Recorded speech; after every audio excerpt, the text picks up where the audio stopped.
What up?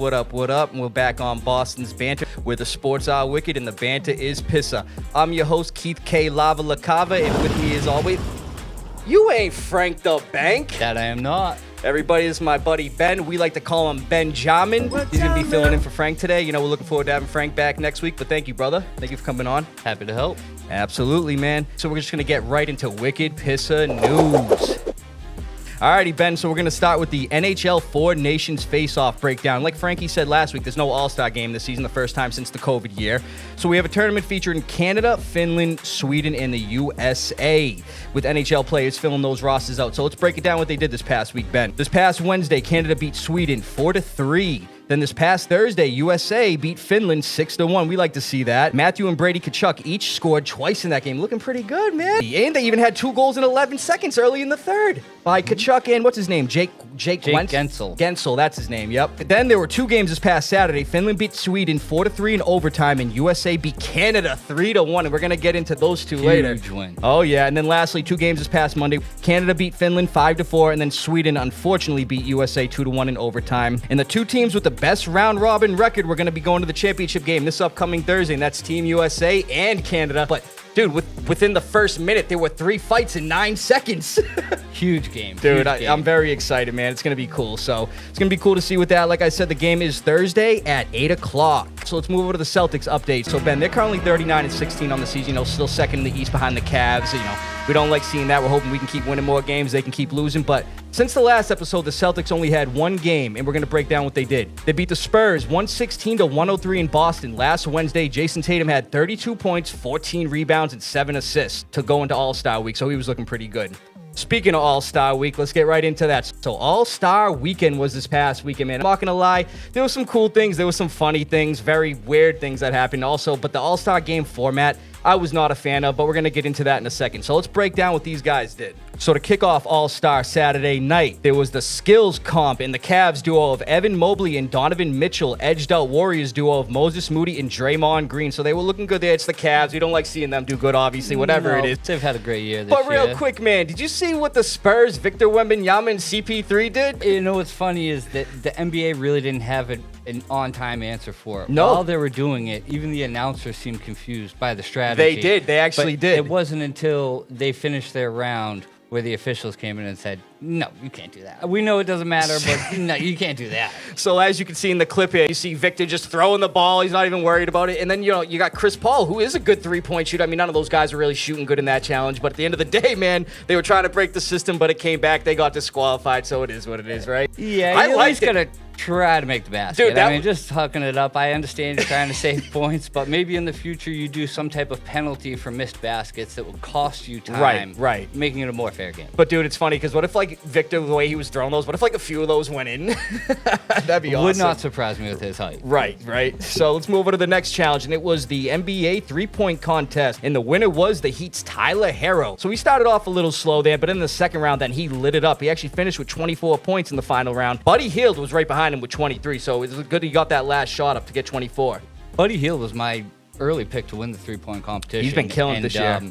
I heard a lot of news about Damian Lillard, of course, because he's won the past 2 3-point competitions, but I was really surprised to see him get knocked out after the first round. I thought was he too. would do better than that. Yeah, I definitely was. Like Cam Johnson. Yeah, I mean, seriously. Come on. Then we had the dunk contest, and the Magic's Mac McClung, the first back-to-back-to-back slam dunk champion. Man, let's break down these dunks real quick, because each one of them got a perfect score. So this first dunk here, he was trying to copy Blake Griffin, but look it was a little different. He took the ball from somebody inside, then reversed it, and he cleared the whole front of the car. Yeah, that's unbelievable. Dude, look at Giannis. So check out this next dunk then. Jumped over one of his buddies. Bam, another reverse dunk. Looked pretty good. But then I want to get to this next one. My guy took the ball from somebody off the court, dunked it with another one that was already at the rim. But then here, he jumps over 6'11", but he was standing on a platform. Evan Mobley putting him at 7 feet, touches the rim, and then dunks it. He could have dunked his own head at that point. I mean, he had the chin up there at the rim, so he had plenty of time to put it down. Absolutely. And well-deserving back-to-back. Yep, absolutely. Champion, so good for you, Mac McClung. The Magic need to give him some more minutes. I don't know about that. I know, right? Then lastly, the All-Star game like I was talking about. I wasn't cool with that format. Didn't like it. 4 teams, 3 games, which the games went to 40. one champ. The first 3 teams were composed of 24 NBA All-Star selections, while the 4th squad was the winners of the Rising Stars event. Team C prevailed over Team G League. So that was the team that Candace Parker was going to be coaching and everything. So here are the 4 teams. So Kenny's Young Stars, Chuck's Global Stars, which that was game 1. Chuck's Global Stars came on top 41-32. And then you had Shaq's OGs and Candace's Rising Stars in game 2, which Shaq's OGs came up top 42-35. But I got to bring this up real quick. So Team Shaq, LeBron actually didn't play. It was due to lingering foot and ankle discomfort. And then on Team Kenny, Anthony Edwards didn't play last minute due to a groin injury. So that sucks not seeing them play, man. I was looking forward to seeing Ant and LeBron out there. You know what I mean? Yeah, it was too. And I don't mind with them not playing. What bothers me is that if you're not going to be playing in the All-Star game, I feel like you have a pretty good idea that you're not going to be playing in the game about a week beforehand, which gives you the opportunity to back out, give a couple of young stars, maybe their first opportunity to get the All-Star and they do it game. last minute. It was like LeBron too, man. It's like, what are you doing? Come on, man. If it's a last-minute thing, I understand. But the only thing I didn't really get was LeBron James in street clothes. In the team photo. Yeah, dude, he was awful. So he was trying to just stand out, dude. It is what it is. But so the winners of those games faced off in an All-Star Championship game, which was Team Shaq, like I just said, and Team Chuck. And the winners were Team Shaq. They came on top, and actually Tatum and Brown were both on that team. Yeah. Surprising. Yep. 2 Celtics. Steph Curry won All-Star Game MVP in front of his home crowd in San Francisco. Curry had 12 points in the first of 40 finale versus Team Chuck. Like I said, it was kind of stupid. He had 12 points winning MVP. Still a quarter of them. So, like I said, man, I thought it was stupid, and I wasn't the only one. Several players criticized the stoppage during the new NBA All-Star format. Shai Gilgeous-Alexander said he'd rather play without breaks. Obviously, they all had fun, they said, but these are just some of the comments. Jaylen Brown said it was not ideal, and then Trae Young went as far as saying that he did not like it at all. I can understand that. I mean, as a fan, It's like sitting you're at home breaking up watching the it, game? I did not like watching it at all. You and gotta- don't get me wrong, the Right. NBA All-Star game hasn't been anything spectacular just like in the Pro past Bowl. 10 years. Just like the Pro Bowl. But It's losing what its value. I had to watch was, I mean, a Dude. couple games of pickup. Dude. That took 3 hours long. I Dude. could have done that at Lopes with 5 of my friends in half an hour. You kidding Curry me? won MVP with 12 points. Yeah, it was 12 out of 40, so I guess it's. I guess. I mean, whatever, dude. Ridiculous. But yeah, I wasn't a fan of it. But again, it is what it is. So they finished up All-Star Weekend, so we're going to be getting back to the games next week. We do have one other piece of NBA news that's not All-Star Weekend related. In the Mavericks, they just made that big trading Luka to the Lakers for Anthony Davis. He's already out a few weeks, but he's not the only big man in their front court that they have out with injuries. They also have Derek Lively, who's missing a few months. They have Dwight Powell, who's already missed 14-plus games. And now Daniel Gafford is expected to miss a month with a knee injury. Turns out it was an MCL sprain in his right knee. And like I said, man, they're just dealing with the bad injury bug towards their centers. They actually have to start P.J. Washington, who's 6'6" right now at center. But it's not like he hasn't done it before. Right. For a full year on the Rockets absolutely. when they're an undersized basketball team. But I'm going to tell you right now, the Mavs are currently 8th in the West, sitting at 30-26, and they need all the help they can get. And I'm going to tell you right now, man, I'm going to say it till I'm blue in the face. The Lakers got the better end of that deal. Anybody that thinks otherwise, man, I think you need to go to a mental asylum. Alrighty, so we're going to move over to some MLB news, which we really haven't been doing these last few weeks. And the Red Sox have reached a 3-year, $120 million contract with veteran infielder Alex Bregman. The Cubs, Tigers, and Astros were all going after Bregman. Bregman was formerly of the Astros. But the Red Sox offered a short-term deal with, it was like a roughly annual salary of like $40 million a year, which he took. So he's going to be coming to us. But the thing is, he's a career third baseman, obviously. Won Gold Glove on it. We already got a good third baseman in Rafael Devers. And he already said recently that he's not changing. Third base is his position.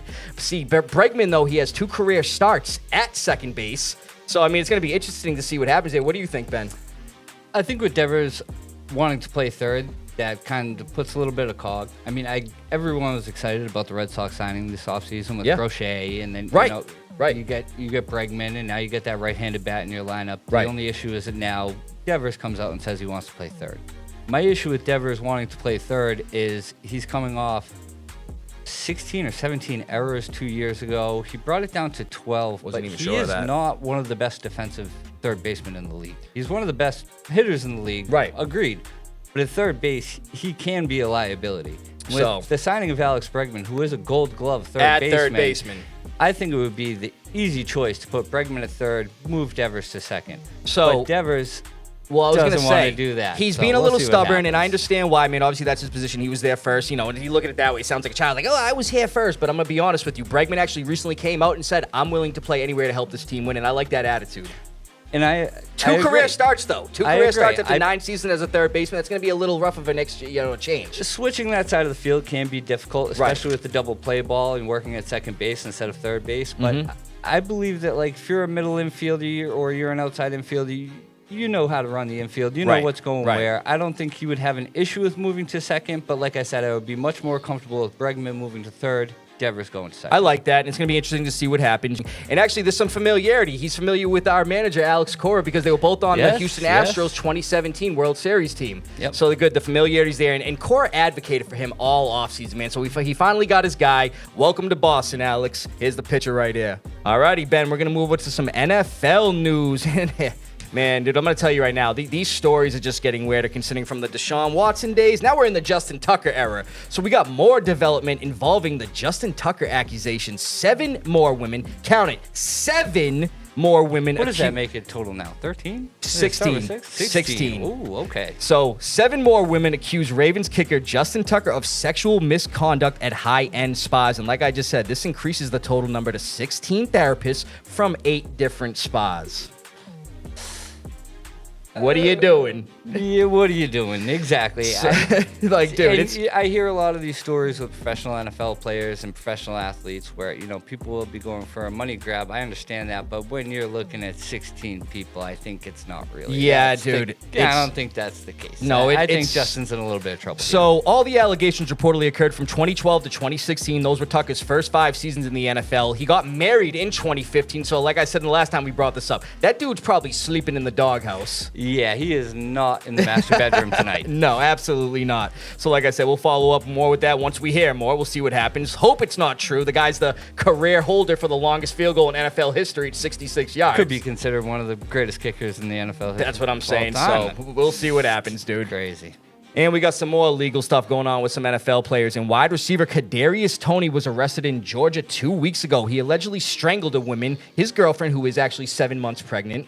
What are you doing? Insane. Back on January 14th, warrants were issued January 15th, and Toney was arrested on February 6th, but the news was just breaking. The free agent wide receiver is now facing charges that include aggravated assault for strangulation and obstructing/harassing 911 calls. So good luck to finding a new team with all that bullshit. Yeah, I think he's going to have a hard time finding a team to go to with all those allegations. Not only that, those are horrible to hear, but listen to what he did last season. So Toney spent the majority of last season with the Browns, and he was actually released after a Week 14 game versus the Steelers where he muffed a punt, and then he got a taunting penalty. And then they released him. They were done with him. That dude's looking like a first-round bust. I don't care what he did with the Chiefs in that one Super Bowl. That was one game. He had a good punt return, and he had a touchdown. That's all I've seen in his career. Also quiet this year as well. I didn't see anything. Yeah, he didn't do nothing, man. He didn't do nothing, man. But like I said, if these accusations are true, get him out of the NFL. And we got some more NFL news. So veteran linebacker Jermaine Pratt has requested a trade from the Bengals. So Pratt was the Bengals' leading tackler last season, 143 total tackles, 80 solo, 2 forced fumbles, 2 fumble recoveries, and 2 INTs. He was also the team's defensive captain, so him asking for a trade, who knows what it has to do with and everything, but it just seems a little weird considering he did have a good year last year. The Bengals didn't make the playoffs, but look at it this way. They were at least 1 win or 2 wins away from making the playoffs, but especially how good Jamar Chase and Joe Burrow played. Yeah, they definitely turned it around at the end of the year. Like, that's a good team. I don't know why you're requesting a trade from there, dude. You're the defensive captain. I don't think they can pay you. No, that's the thing. They want to re-sign T. Higgins. They want to re-sign Jamar Chase. They want to re-sign Joe Burrow. I mean, there's no room for you. Well, if you want to get the bag, you're gonna have to. Absolutely, but right. So he was a rookie. He got drafted in 2019. He became the starter midway through his rookie season. He's been a piece on that defense ever since. So you're right. He definitely deserves to get money. But at the end of the day, man, too. I mean, he's had good numbers, but nothing really like Pro Bowl, All Pro, and nothing like that. So that's where I kind of differ, man. Why don't you play another season under instead of trying to request a trade? You're the defensive captain. I get it if your role's getting diminished, but it's not. Yeah, but there could be another team that needs you desperately and is willing to overpay you. There you go. Mine is still paying part. They got the most cap, but they could overpay, and that could be his motive behind looking for a trade. He's looking to go get more money, and he feels like he's not going to be able to get it in Cincinnati. I don't know, man. We'll have to see what happens with that. But I actually have another piece of Bengals news. So, like you were just talking about with T. Higgins, man, the Bengals plan to use the franchise tag on him again this year. Again. Dude, honestly, that's kind of messed up, bro. If I'm T. Higgins, I'm looking for a way out. I would be requesting a trade if I'm T. Higgins. Dude, so I'm hearing this. Rumblings within the organization, obviously since this news broke, is that there is an extension on the horizon for Higgins, but I feel like that could also just be them saying it to save face. Isn't that what they said last year? Exactly. Exactly. Think about it. You still got to pay Jamar Chase, who was holding out a lot of last year. You still got to pay T. Higgins, who we're talking about right now. You still got other guys on the team you got to pay. But you're going to franchise tag this guy who had 10 touchdowns last season in 12 games played? Especially when Jamar Chase was out. He really stood out. He could be a number 1 receiver. He's still productive when Chase isn't there. He had 3 touchdowns towards the end of the season in one game. If I'm him, I should be asking for more money or requesting away. Come to New England, man. We'll pay you the money you deserve. All right, Ben. So like I was saying with the NFL news, we actually had some notable NFL cuts this past week, and let's break them down. So the Dolphins actually released running back Raheem Mostert. He was a Pro Bowler during the 2023 season with a career-high 1,012 rush yards, 18 rush touchdowns, and actually led the NFL that year with 21 total touchdowns. Last year, he only had 278 yards, 2 touchdowns, no receiving touchdowns, nothing. They also released cornerback Kendall Fuller. He only had 50 total tackles last year, 37 solo, 1 fumble recovery. And the Steelers released outside linebacker Preston Smith. They actually acquired him at the trade deadline in November from the Packers for a 7th-round pick. So we'll see what happens with that, Ben. Be exciting to see who's on the Steelers next year. Yeah, we talked about that last week with the quarterbacks. But again, we'll see what happens, brother.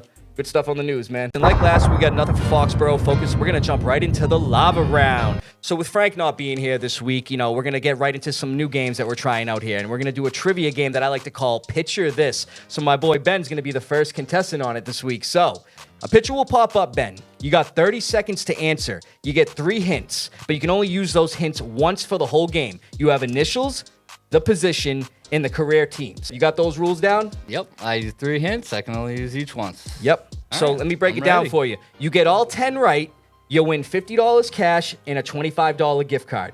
You get 6 or more right, you just win the 50 cash. You get less than 6 right, you only get the $25 gift card. You get nothing right, you get nothing. You got it, brother? I think I can handle that. Sounds good, man. Let's get it popping.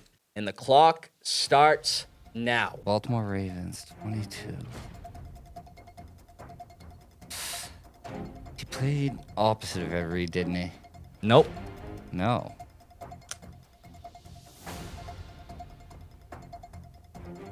Let me get his career teams. Titans and Ravens. Titans and Ravens. 10 seconds. Oh, this one I'm not going to know. Give up.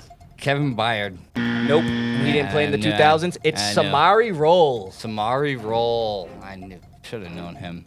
All right, so the next one starts now. We got a wideout from the Texans, 83. That's a tough picture of him.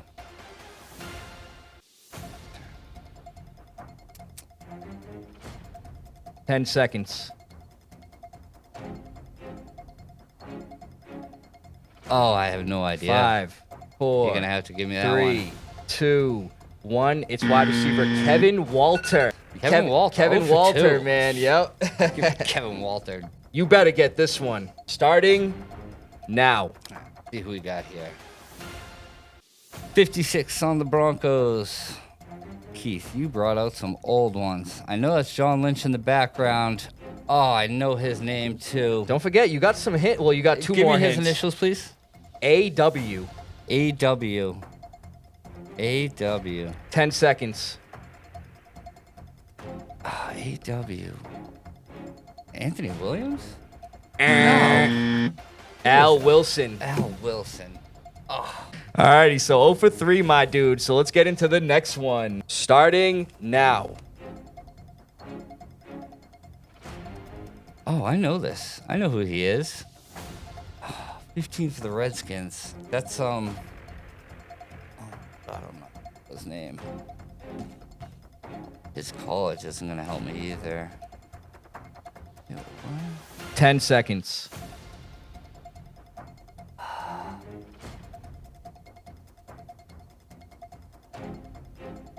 Tim Couch, which is wrong, I know. But I'm not going to lie, you got the Who is initials that? right. It's Todd Collins. Todd Collins. I almost said Kerry Collins at first, but I knew he had never played for the Redskins. Right. He looked like him a little bit. Yeah, so I got the initials right, though. Tim Couch, Todd Collins. So unfortunate for that one, Ben, but let's move on to the next one. All right, let's see it. Starting now.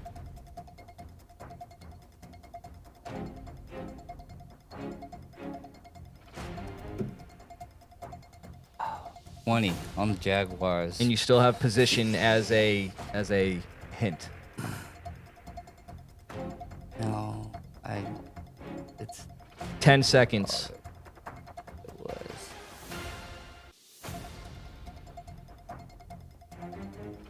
You're gonna have. I lost again. These guys out of the archives. Safety Donovan Darius. Donovan Darius. Come on, dude. Please, one person know that by just looking at the picture. 0 for 5. Yep. There's a good chance I walk away with nothing. Starting now. 2. I know he.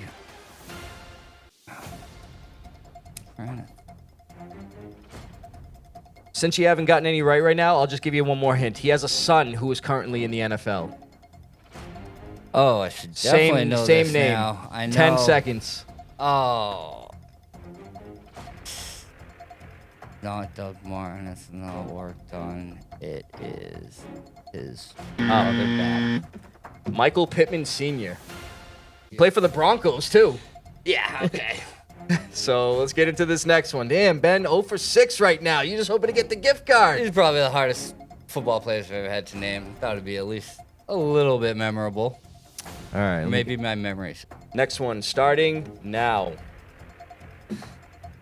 Defensive lineman for the Atlanta Falcons, 97. Keith. You put me through the ringer here. You can still ask for the position. I know his position. A lot of these guys, I know their position. It's just putting a name to a face, which I'm not very good at, understandably.